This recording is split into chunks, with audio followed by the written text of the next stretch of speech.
We have joining us via phone call from Numan in Adamawa State, Dr. Agoso Bamaiyi. He is a social entrepreneur and development strategist, which is what we want at this point in Nigeria. Good morning, Doctor.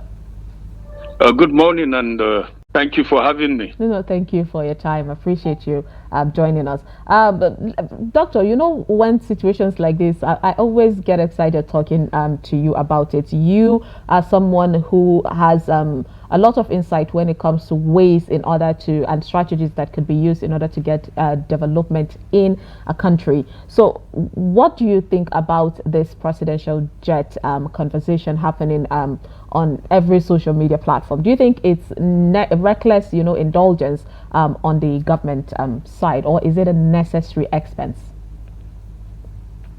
I cannot say it's a necessary exercise given the economic situation in the country. I understand one of the jets is a new one.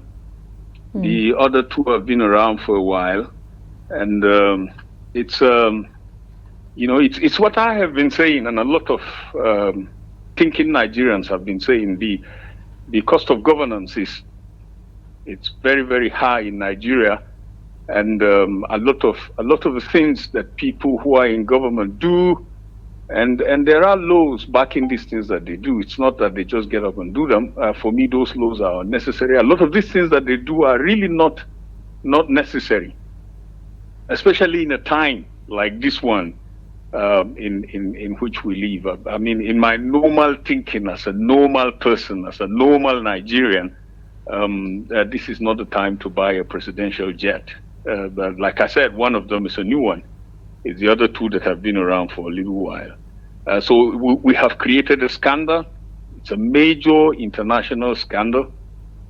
A country like Nigeria and the means that are available to us as a country should never be in this kind of situation. If we were law-abiding, orderly people who go by the rule of law, we shouldn't have gotten ourselves to this position. But it's very, very embarrassing. So I'm not surprised that Nigerians are talking about it. The social media is buzzing, and everybody is giving his 2 cents as far as this is concerned. It's an embarrassment. For all that I would say it's a needless embarrassment. All right, Doctor. Thank you for laying that out. But there's also an opinion, which, I mean, don't you think it is necessary that they believe that the presidential office comes with a certain prestige, and it would probably look like a bad dent on Nigeria if our president goes out and has to borrow a jet to come back to the country, or can't afford proper movement due to a faulty jet. And they also made mention of the cost of maintenance of the old jet, hence it only made sense to them to get a new one. Putting all this together, don't you think that's something that should be looked into as a possible positive reason as to why the president decided to get a presidential jet at this point in time? Well, I do understand the need for the office of the president, which is a reflection on all of us as a people, the prestige that the office comes with. I actually understand it, and I feel that we should honor our presidents and take good care of them and provide security for them, provide convenience that would allow them to travel for official functions and all that. I do understand it. But the situation here is that the payments that are supposed to have been made continually on 2 of those jets have not been made. So where is the maintenance that we're talking about? That's why they have been garnished, because the payments have not been made. And then we went ahead and bought a new presidential jet. These jets are not in such a bad state that they cannot be serviced and maintained.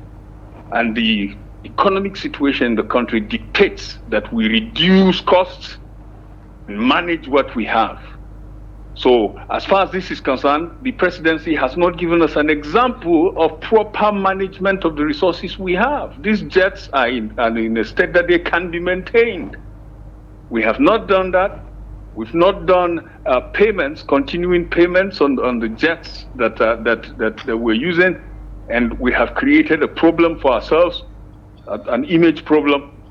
in a situation of dire economic difficulty for the ordinary citizens. So for me, the purchase of a new jet is completely unnecessary, not at this time. We should have continued to maintain the ones that we have, or we should have gone into an arrangement where we can get better ones that are not necessarily new ones in place of the ones that they are claiming are old.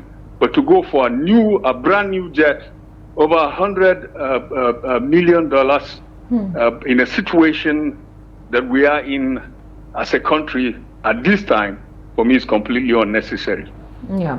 Doctor, speaking on that, this government prided itself as a government that has been pushing for, even came with that load of we are going to cut cost in governance, but then so far there seem to be more spending on governance instead. So how do you think the government plan on allocating resources for other essential services and development projects at this point? Because we Nigerians have been calling for a lot of developmental projects, and the government seems to always say there is no money in the treasury, but then this one was something quick and swift, and there was a lot of lack of transparency when it came to the whole process of the purchase.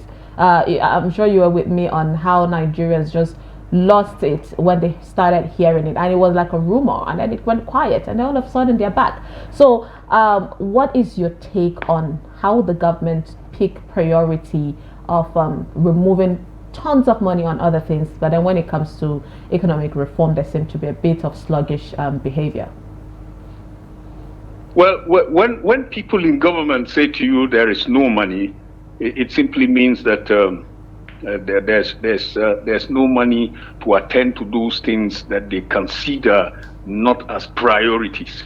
Anything people in government consider as a priority, they always make money available for it. So I have worked in government. I have worked in government. I know when government people tell you that there's no money, but they would always have money to do what they think is a priority to them and what they think is necessary for them, for their image, for their political future, for the sort of things that will glorify them.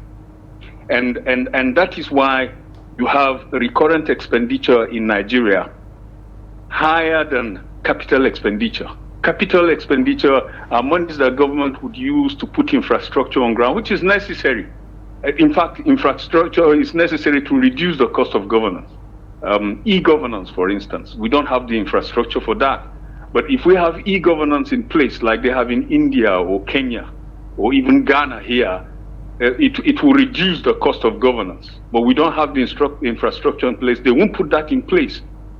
They would rather spend money on appointments and appointees and allowances and travels and conveniences, hardship allowances, etc., etc. Money is always available for those. Money is always available for those. And as a result, the expenditure of government is very high, bloated. But money available for projects, for development that will touch the ordinary people, they would always tell you that money is not there. Our educational sector has been left in a comatose situation. The same thing with the health, and we have a global health challenge right now. And sports, the embarrassing situation we had returning from the Olympics recently, went with a big contingent, didn't come back with even a single medal. And some of our athletes have to borrow the kits they need to participate in the various competitions they entered in for. Government people will always tell you there's no money for that, but there will be money to buy presidential jets, there will be money to replace vehicles used by governors, by senators, money to furnish and also renovate their houses, build new houses. There would always be money for those things, but no money for the things that are necessary, for the things that will touch the lives of the people. The government can reduce the cost of governance if it really wants to do that. And some people in government have been talking. I mean, the Revenue Mobilization, Allocation and Fiscal Commission for years now have been saying that that government expenditure is very high, is bloated, that it's unsustainable. It will get to a point where it will crash. We can't sustain it. Unfortunately, people in the executive and the legislature are not listening to them. They've been given various suggestions as to the things that we can do. Corruption in government, full budget implementation, periodic personnel audit, that's another thing. There are people who are in government who are making a lot of money because there are names and data of ghosts in government employ that are not there, they are not doing the work, but some people are just siphoning money through the names of those people. So periodic personnel audit, ensuring that the people who are being paid are actual human beings that are doing actual work, because we're losing a lot of money through that. And then the monetization policy that government came up with a few years ago, it's also a good way we can reduce the cost of governance, so that the houses, the vehicles, and other infrastructure that are given to people in government, government takes back the money for those things from their salaries, from their allowances. So at the end of a tenure, they can move with the vehicles. The vehicle becomes their own because they have actually paid it back, and not the situation previously where it's bought and given to them, and they don't make any payments. And at the end of the day, they still go with those vehicles. It's a drain on government. But monetization policy would really help to keep money within government coffers, so that government can do other things with those things, with the money. We have also been calling for political offices to be made less attractive. Political offices are very, very attractive in Nigeria. That's why they will do anything to win election, anything just to win elections. It's in Nigeria that once you win election, you automatically become rich. As soon as you win elections in Nigeria, you become a rich person. Now, if we make that less attractive, take out some of those bogus allowances and all that, a lot of money can be available to government, and government can put those monies back into actual development to lift the standard of living of the ordinary people. Unfortunately, like you said, these things are mentioned, these things are talked about, but you don't see any action, any movement in that direction, and government is not doing anything about it. And you have government as usual when things are not usual. Things are not usual in Nigeria, but we're still having government as usual, business as usual. It's really sad, Doctor, us having government as usual. I was going to talk about cutting cost of governance, but you've mentioned a whole lot. But I have one question. Observing the kind of crop of politicians we have in Nigeria today, and the fact that these politicians stem from the people, we find out that these leaders are from the people. People who are, ghost workers in ministries and parastatals are the people, and they are still finding a way to collect this salary. Do you think our leaders, the crop of leaders, will have the willpower to actually cut the cost of governance, seeing how attractive these political seats are? Would you say they have the willpower to actually do that for real? No, the willpower is not there. And the willpower is not absent only from the side of the politicians, but also from the side of ordinary Nigerians. Because we actually enable the corruption that goes on in government, ordinary Nigerians. And like you mentioned, leadership is a reflection of the society, because leaders are taken from among the people. Fellowship. And so politicians will come and give us ordinary people money and literally buy votes. And somebody who has paid you to vote him into office, who has gone into office and is now misbehaving, there's nothing you can do about it. You cannot stop it. I mean, I've had politicians say to ordinary people, you have no right to talk to me. I gave you money before you voted me. No, I bought this and so that's why I say we enable this thing.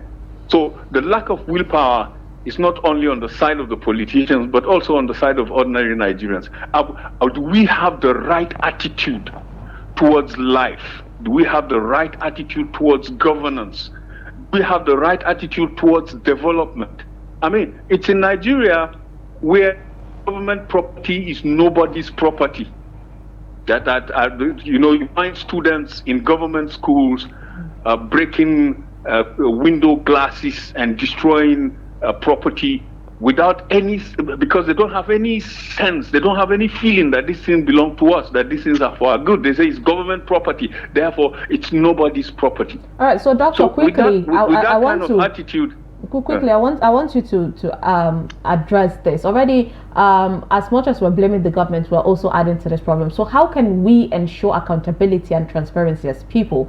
Because Nigerians have been pushing, making some major concerns. The government seem not to be listening to the citizens. So how can the citizens enforce, accountability and transparency? First, we must go out and vote without taking money from anybody. We must follow our conscience, do the right thing. Secondly, in our own personal dealings, in our dealings with each other, we should be truthful, we should be honest, we should be straightforward. I mean, there's a lot of corruption in the ordinary society, away from governance. The wuru and nyama that is going on among ordinary Nigerians is huge. So we have to change. The Nigerians themselves have to change. It is when we change our attitude, we change our behavior, and we start to live by the principle of the rule of law, by probity and equity in our homes, in our neighborhoods, in our community. By the time we build a large number of people who are living like that, who are straightforward, who know what is right to do and they're doing the right thing, then we can hold government responsible. We can. I mean, recently Nigerians went out and said we were at a hunger demonstration, end bad governance. But it was actually a looting spree. It was a looting spree. So until we do it you right. say you are ending something bad when you yourself are behaving in a bad way. So we have to point the finger to ourselves. We have to deal with ourselves. We have to strengthen ourselves, and then we'll have the moral right to speak up. Hold other people accountable. You said it all. Thank you so much, Dr. Agoso Bamaiyi, for joining us today. I appreciate you. Thank you for having me. All right. That was Dr. Agoso Bamaiyi, social entrepreneur and development strategist. He just said it. I feel like, clapping to that, like the yama that, you find you're cheating fellow Nigerians. This is not the price of this thing. This hardship is hitting us all. And then you'd rather, want to cheat this person. Or then there's someone that said, if you're buying something in a supermarket, you don't price. You just take it and put it in your bag. But if you're buying something from the local woman down the street whom this is her means of survival, you will beat the price to the least, holding her throat and making sure you take it at the least price. And she on her part will serve, because you're used to them wanting to cheat you, so you do that. So I think at the end of the day, there's little sincerity and corruption amongst the people themselves. And then how then would you hold the government accountable when you yourself can't even hold yourself accountable to what you're doing? Indeed. Speechless. All right, let's take a break from this discussion. When we come back, we'll quickly just take a look at the front pages of the national dailies. Stay with us.